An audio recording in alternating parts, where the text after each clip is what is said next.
ناوپەیمانان کە وەک دەزانن لە ڕۆژی ڕابردوو لە ئۆپراسیۆنێکی تایبەتدا لە حاویجە تیایدا 70 دیلی ژێردەستی داعش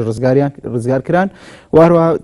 گفتوگۆی زیاترەکەی سەبارەت بە ڕەوش و ژیانی هێزەکانی پێشمەرگا بە بەشداری بەڕێز بەهار عەبدوڕەحمان بڕیاردەری لیژنی پێشمەرگە لە پەرلەمانی کوردستان کە لە شاری هەولێرەوە لەگەڵمان دەبێت.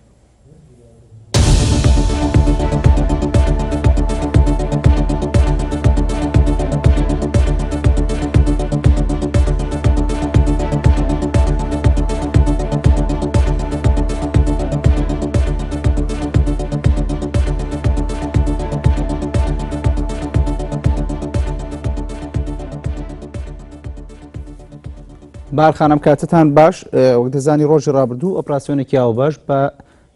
سەرپەرشتی هێزەکانی هاوپەیمانان و بەشداری هێزی پێشمەرگە ئەنجامدرا. ئێوە وەکو بڕیاردەری لیژنی پێشمەرگە لە پەرلەمانی کوردستان چ زانیاریەکتانێ لەسەر ئۆپراسیۆنە؟ هەموو کاتێکتان باش، وڵاو لە ئێوە و بیسەران و بینەران. دیارە سەبارەت بەم دۆخەی کە هاتۆتە ئاراوە لە ناو هێزی پێشمەرگەیە ڕووداوگەلێکی زۆرا و زۆر ڕوئەدات. ئێمە بەگشتی ئەگەر هەڵسەنگاندنێک بۆ دۆخی هێزی پێشمەرگە بخین لە ئێستا لە هەرێمی کوردستانە چەند هەنگاوێکی ئیجابی بەدی ئەکەین و چەند هەنگاوێکی سلبیش بەدی ئەکەین. دیارە ئەو ئۆپراسیۆنەش کە ئەنجام درا ئەتوانین لە نەتیجەی هەردووکیان خوێندنەوەی بۆ بکەین. هێزی پێشمەرگە لە ئێستاە لە هەرێمی کوردستانە چەند حاڵەتێک بەرەو پێش چووە وەکو خاڵە ئیجابیەکانی ئەوەی کە لە ئێستاە هێزی پێشمەرگە مەشتی زیات پێکراوە، هاوکاری زیاتی پێشکەش ئەکرێت، شارەزایی زیاتری پەیدا کردووە لە تەکنیکی درەنگ، هەروەها ئامادەکاری باشتری کردووە لە لێدانی خەندەق و لە ئەو لە ئامادەکاریانەی کە بۆ ڕوبەڕووبەنەوەی تیرۆرستان هەیە. کۆمەڵی خاڵی سلبیش هەیە کە ئەبێ ئاماژەی پێبین بۆ ئەوەی کە بتوانین. خاڵە سلبیەکان چین بارخان؟ دیارە لە هەرێمی کوردستانە ئەتوانم بڵێم تا ئێستا هێزی پێشمەرگە بە موئەسەسی نەکراوە کە ئەمە گەورەترین خاڵی سلبیە کە وەکو هێزێکی نیشتیمانی موئەسەسی هێزی پێشمەرگە بە موئەسەسی نەکراوە و سیمایەکی موئەسەسی نییە و زۆرا و زۆری هێزەکان کە ئێمە ئەزانین هێزی پێشمەرگە هەر لە یەکەی 1970 لە زێرەبانی لە دژە تیرۆر کۆمەڵێک هێز ئەمانە خۆی بۆ خۆی پێویستی بەوە هەیە کە لە چوارچێوەیەکی منەظەمی موئەسەساتیە بێ. بارخان بۆ دابین نەکراوە. بارخان وەک دەزانی ڕۆژی ڕابردوو کاتێکەوە هەواڵە با بڵێن ڕاگەێنرا کە هێزەکانی هاوپەیمانان باوکاری هێزی پێشمەرگەوە لەسەر داوای حکوومەتی هەرێمی کوردستان ئۆپراسیۆنێکیان لە حەویجە ئەنجام داوە و 70 دیلیان لای چەکدارانی داعش ئازاد کردووە. خەڵکێکی زۆر لە هەرێمی کوردستان یعنی هیواخواز بوو و چاوەڕوانی ئەوەیە کرد لەناو ئەو دیلانەدا ئەو پێشمەرگانەی کە لای چەکدارانی داعش دیل بوون ئازاد بکرێن و ئێستا لە هەواڵەکەیەوە هەر لەناو با بڵێن دەستگاکانی حکوومەتی هەرێمی کوردستان باز لەوەکەن کە هیچ کەسێک لەو دیلانەی کە لای چەکدارانی داعش بوون کورد نین کە ئازاد کراون کەواتە بۆ ئۆپراسیۆنێکی وە ئەنجام دراوە. ینی ئاماژ لە ئەنجامگاندنی ئۆپراسیۆنێکی لەم شێوە بۆچی ئەگەڕێتەوە؟ بێگومان ئەو خاڵە سلبیانەی کە من ئاماژەم پێ یاویستم لەوێوانێ بچمە سەر وەڵامی ئەوەی کە بۆچی ینی ئێمە بە ئومێدی ئەوەوە ئەو ئۆپراسیۆنە کورد بەشداری تێدا کردووە کە دیلەکان کوردی تیاوێت بەڵام کە نەبووە لێوە ئەچمە سەر ئەو خاڵە سلبیەی کە لە هەرێم کوردستانە ئێمە تا ئێستا هێزەکانمان موئەسەساتی نین کە موئەسەساتی نەبوو بێگومان یەک مەرجەعیش نابێت. ئەمە خۆی بۆ خۆی کاریگەری و تەئسیری هەیە جگە لەوەی کە ئێمە لە هەرێمی کوردستانە تا ئێستا وەکو دەوڵەت مامەڵە ناکرێن وەکو هەرێمێک کە سەر بە دەوڵەتێکی ناوەندی ئەمە کاریگەری هەبووە. بۆیە یعنی هەر ئەو کاتەی کە هەواڵەکە بڵاو بووە لە دەستگاکانی ڕاگەیاندنەوانێ تەنانەت دەستگا ڕسمیەکان لە ناو هەرێمی کوردستانە لێدوانی زۆرا و زۆر ئەدرا. یەکێک ئەیوت کوردی تایە، یەکێک ئەیوت خەڵکی کەیتایە، هەندێک ئەیوت نەخێر کوردی تیانە، هەتا دوجار کە ئەو هەواڵە بە تژڕات کرایوانێ کە کوردیتیانە بوو و ئۆپراسیۆنەکە چۆنێتی ئۆپراسیۆنەکە چۆن ئەنجام درراوە هەتا لە دوای یعنی ڕوونکردنەوەی زیاتر ئێمە لە وتەبێژان و کەسان لە وڵاتانی ئەمریکاوە زیاتر زانیاریەکانمان وەرگرت. ئەمە خۆی بۆ خۆی ئەو خاڵە سلبەیە کە لە هەرێمی نەمانتوانیوە بە شێوازێکی موسساتی مامەڵە بکەین بۆیە ئەم حاڵەتانە لە هەرێمی کوردستان. بارخان زۆر باسی خاڵی ئیجابی و سلبی و کرد. ژیانی پێشمەرگە کە ئێوەکو بڕیاردەری لیژنەی پێشمەرگەن لە پەرلەمانی کوردستان پاشەوەی زیاتر لە ساڵێکە هێزی پێشمەرگەی کوردستان لە شەڕدا لەگەڵ چەکدارانی داعش، ژیانی و گوزەرانی پێشمەرگە لە چ بارێکدایە؟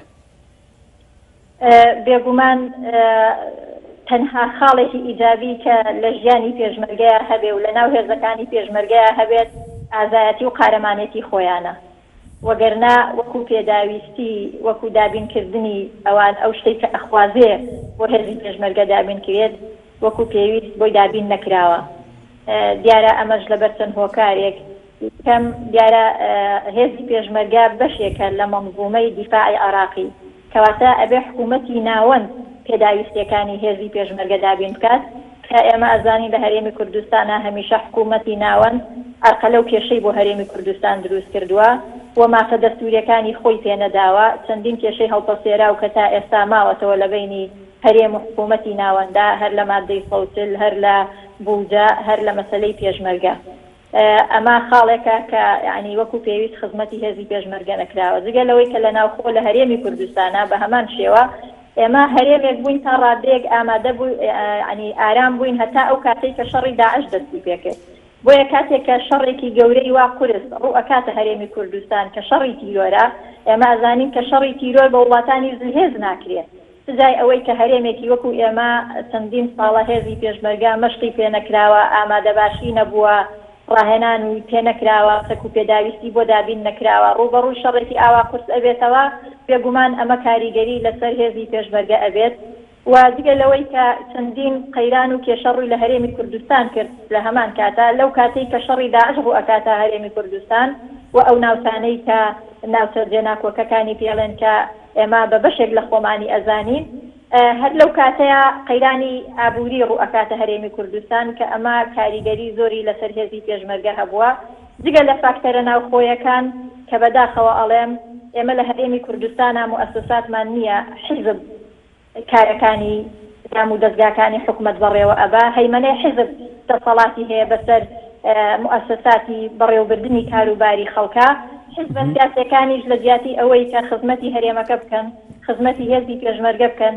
بەداخەوە ئەڵێم کە خەریکی ململانەیە سیاسیە حیزبیە نەخوازراوەکانی خۆیانن، شەڕی کورسی دەسەڵات ئەکەن، شەڕی پێگەی خۆیان ئەکەن کە چۆن بەهێزیکەن لە هەرێمی کوردستانە، نەک ئەوەی کە خزمەت بەهێز. بارخان زۆر باس لە ماوەی ڕابردوو زۆر باس لە پرۆسەی ئازادکردنی مووسڵە کرێت کە هێزەکانی ئەمریکا و هەندێک لە بەرپرسانی ئەمریکا باز لەوەکەن کە لە هەتا لە کۆبوونیان لەگەڵ بەرپرسانی هەرێمی کوردستان وا باس کراوە کە هێزی پێشمەرگە بەشدارە بێت لەوە، ینی لەو شەڕەدا. ئێوەکو بڕیاردەری لیژنەی پێشمەرگە لە پەرلەمانی کوردستان ڕاتان چییە؟ ئایا هیچ سەرنجێکتانەوێت لەوەی کە ئایا پێشمەرگە بەشداری شەڕی مووسڵ کات چی دەبێ و ئایا گوزەرانی پێشمەرگە چۆنە بێ و پێداویستەکانی ئەو شەڕە بۆ پێشمەرگە دابین کراوە تا بتوان بەشداری ئەو شەڕە بکەن؟ دیارە بێگومان بە پێی ڕێکارە یاساییەکان جوڵاندنی هێز لە سەلاحەتی پەرلەمانی کوردستانە، واتە بەرپرسی یەکەم لە هێزە چەکدارەکان کە سەرۆکی هەرێمە لە چوارچێوەی سەلاحیاتی ئەوە بەڕاوێژ لەگەڵ پەرلەمانە وەک بەگەڕانەوە بۆ پەرلەمان، کەواتە جوڵاندنی هێز لە سەلاحەتی پەرلەمانە بەگەڕانەوەیە بۆ ناو پەرلەمان کە ئەبێ پەرلەمان ئەو بڕیارە بات. بەڵام تا ئێستا مەسەلەی ئازادکردنی مووسڵ لە چوارچێوەی تاوتوێکردن و گفتوگۆکردنایە، تا ئێستا لە چوارچێوەی عێراقیشە حکوومەتی ناوەندیش وەکو هەنگاوە کردارێکەکان و وەکو دەستپێکردن بەجددی هەنگاوی بۆ نەنراوە و باسی لێوە نەکراوە. بەڵام وەکو ئامادە باشی دیارە ئێمە حەزەکەم ئاماژە بۆ سەرەتاوە لیژنەی پێشمەرگە لە پەرلەمانی کوردستان کە لیژنەیەکی معنین بەو بابەتە، ئێمە خۆمان چەند خاڵێکمان دیاری کرد بۆ ئەوەی ئەو کاتە ئەگەر پرسەکە هاتە پەرلەمان ئێمە هەڵوێستمان چۆن بێ، وەکو لیژنەی پێشمەرگە چەند خاڵێکمان دیاری کرد. یەکەم ئەوە بێ هەر هەنگاوێک ئەندرێت ئەبێ لە چوارچێوەی خزمەتکردن بێ بە هەرێمی کوردستان و لە چوارچێوەی بەدیهێنانی بەرژەوەندەکانی هەرێمی کوردستانە بێ و لە چوارچێوەی خزمەتکردنی هێزی پێشمەرگەیە بێ. هەروەها ئەبێت بە شێوازێکی شەفاف بێ و بەڕێکەوتن بێ لەگەڵ حکوومەتی ناوەندیان، نەوەک حکوومەتی ناوەندی ئێستا هێزی پێشمەرگە بەکارهێنێ بۆ ئەوەی بۆ شەڕێکی قورسی ئاوا بەڵام لە دواییە ینی پێ نەزانێت و هەروەکو ئەزانانی کە حکوومەتی ناوەند هەموو کات بە شێوازێکی سلبی مامەڵی لەگەڵ هەرێمی کوردستان کردووە و مافی پێشمەرگەی نەداوە بۆیە ئەبێ بەڕێکەوتن بێ و بە شەفاف بێ و لە تواتێ بە ژەوەندەکانی هەرێمی کوردستان نابێ ئەوەی کە ئامادەباشی کە لە هەرێمی کوردستانە وەکوتم هێشتا بە شێواز فەرمی هیچ هەنگاوێکی بۆ نەنراوە. بارخان تۆ باسی لەوە کرد سەلاحەتی جوڵاندنی هێزی پێشمەرگە دەبێ بێتەوە پەرلەمان لە کاتێکە ئێستا پەرلەمان لە دۆخێکی ینی لە دۆخێکی جیاوازدایە ئایا دەتوانێت کۆبوونەوە ئەنجام دات بەوەی کە بڕیار بدەن بە بەشداری پێشمەرگە لە شەڕی ڕزگارکردنی مووسڵ؟ بەڵێ بێگومان وەڵامی ئەوە ئێمەوە بەس بۆ پرسیارەکەی پێشوو حەزم ئەوە وەکو زانیاریە کە لە هەرێمی کوردستانە بنکەیەکی تەنسیق پێکهێنراوە کە تایبەتە بە ئازادکردنی مووسڵ کە ئەو بنکەیە هاوپەیمانان و حکوومەتی ناوەند و هێزی پێشمەرگەش بەشدارەتیە لە هەرێمی کوردستانە. سەبارەت بۆی کە پەرلەمانی کوردستان لە ئێستاە بەداخەوە ئەڵێم کە ئێستا قەیرانێکی سیاسی قوڵ ڕووی کردێتە هەرێمی کوردستان کە سەرجەم ئەتوانم بڵێم دەستگاکان لە هەرێمی کوردستانە ئێستا زۆرێک لە زۆرەکان عاقڵ بوون نەک هەر پەرلەمان ینی ئەگەر لە بەرزترین دەسەڵات کە وەکو سەرۆکایەتی هەرێم ئێمە ئەزانین سەرۆکی هەرێم بەپێی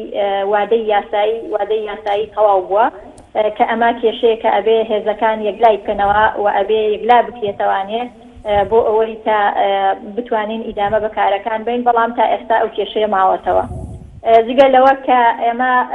پەرلەمانی کوردستان کە دەستگایەکی ینی باڵایە لە هەرێمی کوردستانە موسسەیەکی تەشریعی کە ئیتر هەموو دەسەڵاتەکان لەوێەوە دەرئەچن و پەیوەندی بە ژیانی خەڵکەوە هەیە لە ئێستادا پەرلەمانی کوردستان عاتڵ کراوە بەو ململانیە سیاسی حیزبی کە لە نێوان هێزەکانە هەیە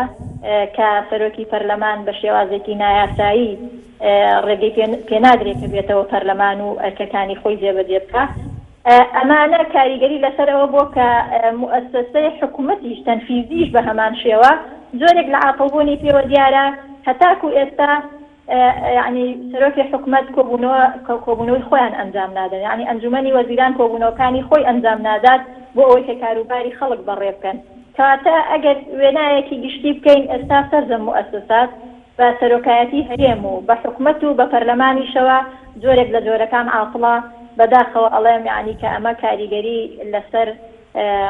ژیانی خەڵک ئەبێت لە هەرێمی کوردستانە و لەسەر ژیانی هێزی پێشمەرگەش ئەبێت بەڵام ئەوەی کەمایی خۆشحاڵیە ئێمە یەک شت